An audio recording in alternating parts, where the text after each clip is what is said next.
Whatever happened to baby jet lag? Whatever happened to baby jet lag? Well, I can tell you what happened to baby jet lag. It Hmm. came and bit the Philadelphia Phillies baseball team really hard. Now, Oh, there's a trend for teams to play internationally now. So let's play rugby league in Las Vegas. So we had a couple of teams really? from Sydney, from the UK, all playing in Las Vegas. This was not that. Okay. This is social jet lag. So Oh, they played in Atlanta. The Philadelphia Phillies played in Atlanta. Then they, I think, got driven up to St Louis, and they got into the hotel at 3:45 a.m. ooh, Horrible time to check into a hotel. exactly. And Therefore, then, for the so, staff. the staff are there, 24/7. There's someone always on reception. So they're not trying to sleep. It's just something for them to do, a bit of excitement too, instead of pacing up, sitting at your front desk and playing solitaire on the computer.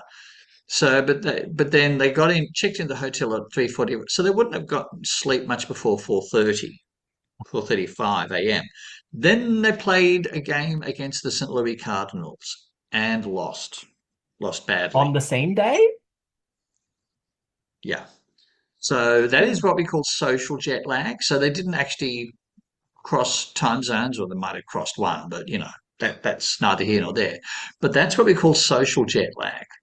oh. And, you know, it's something really prone for shift workers. And often shift workers are doing important things like working in intensive care or, security, police, fire, all those sorts of things. So we really have to look after our night shift workers, our evening shift workers extra carefully because they're doing that because it's usually quite important, Oh, you know, yes. Well, I mean, usually.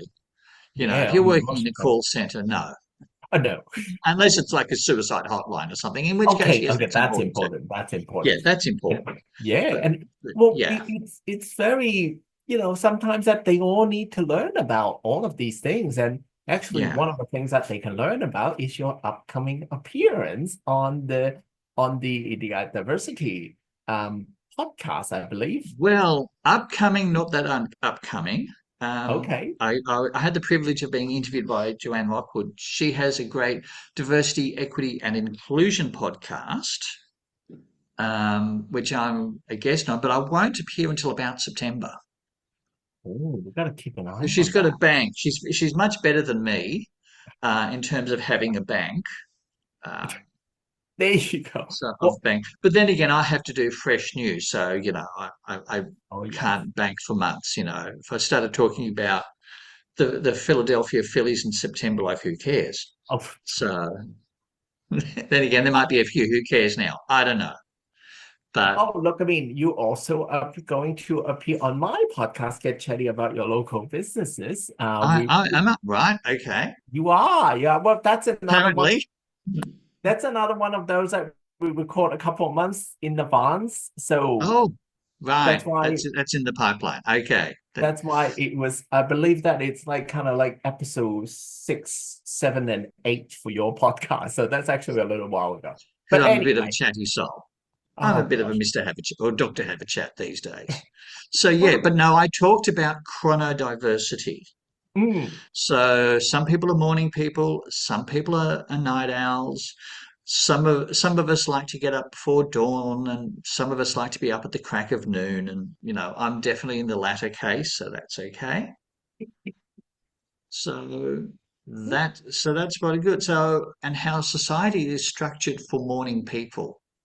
We don't include eveningness in how we structure society. well, and the thing is, in this day and age, that people in the community or in businesses, that if they understand that diversity a little bit better, they might be actually not getting more out of the workforces. Well, I think also working from home really boosts. Mm, I had a job where I was liaising with a team in Paris, and people didn't bother contacting me before lunchtime because mm. my Parisians weren't on board until at least 4:30. That was Oh, the earliest I could contact them because they're so far behind. yeah. So I never started, I never had to be anywhere at 9 a.m. That was pointless. And I'd work into the evening, and that suited me beautifully. And in the recent election where the coalition opposed working from home and wanted to ban it, people are absolutely not. And there's a couple of reasons for that, or multiple reasons. I think one of them is working to your own time zone. And another one is that you don't have to commute in peak hour rush. So if I try to go in from here to the city centre by 9 a.m., I can't get a seat on the train. The train will Mm. be packed. And that's true for pretty much everyone, unless you live out at the end of the line. I remember I was living out on the Werribee line in southwest Melbourne a few years ago. And the very first train that would take the express into the city instead of going through the alternate was absolutely packed. This was about 6:30 in the morning. Oh my The God. sun hadn't risen, but people were so keen to get on the express that the trains would be packed. So, and I remember, when I was straight out of high school and in university for the first time, I'd commute. And I hated commuting. I lived on a little branch line in Sydney, and I absolutely hated commuting. And I made a decision I don't want to commute. So, Well, and if the world understand chronodiversity a little bit more, that could really help find absolutely. taking the best situation for Yeah, most people. absolutely. Absolutely. Oh. Well, let's talk about something a little bit. People who follow this podcast might have noticed that you have a corporate uniform. Well, I do. You'll typically see me in maroon. Today, this one's a little bit rust, but we'll let that in. I'm wearing the blue shirt. Sometimes I wear white. Sometimes I wear very pale sky blue. And charcoal's the other color in my business palette. So, Yes. like, I only use charcoal for writing, really, but charcoal is the other color in my palette. So, maroon, sky blue, charcoal. Um, I just think it helps with the branding. So, if I start, turning up in, lime green or something, a lime green tie, that would look a little bit odd. I think Well, and it's just also it's nice to have that linking between the colors in the background that you can see, the maroon and the sky blue, yes. and then what I'm wearing. So Well, it's it's just, very even the important. cufflinks, I don't know if you can see them. There you They're go. they're red, they're maroon, they're rubies. They're actual rubies, by the way, not synthetic, not heat treated, but actual rubies. And having that branding, and you'll notice as you watch the videos, all of the videos, every frame has the watermark. Every frame. Oh, because Always, you always. you're serious about your branding, and also you find a color scheme that works for you, then why change to like too much? And it worries me when companies change their logos for no reason. That's expensive. Hmm. They do a rebrand, and it's like, unless your logo is very old fashioned, Oh yeah. stick to it would be my advice. Well, sometimes keeping it simple is a great thing. And for those people who wants to find out more about what you do, how are they going to find you? Well, they can come to our website at www.jetlagguy.com.au, or they can find me on LinkedIn or on Blue Sky or on YouTube. We're And watching it now. before we go, Yes. we have a big bombshell announcement. Oh gosh, yes. And So it's this is Arthur's last episode here, and we're not yes. leaving in a fight. We're not having a whatever happened to Baby Jane kind of fight.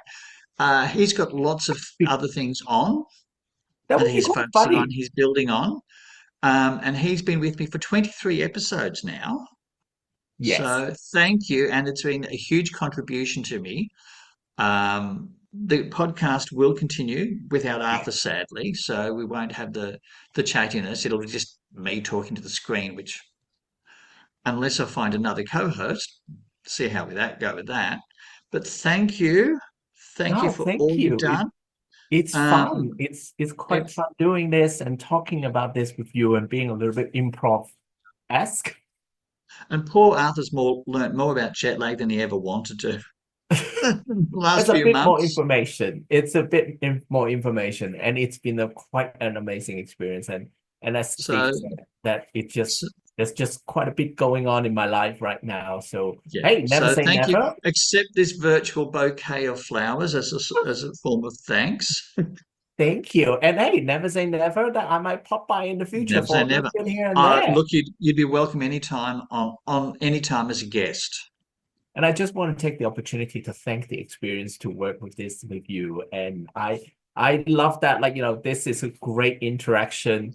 You would, we just jump into something new and fresh Yeah, and and yeah. And neither of us knew what we were doing. oh no, that's the fun part. And now we have And a I fun think, story to share.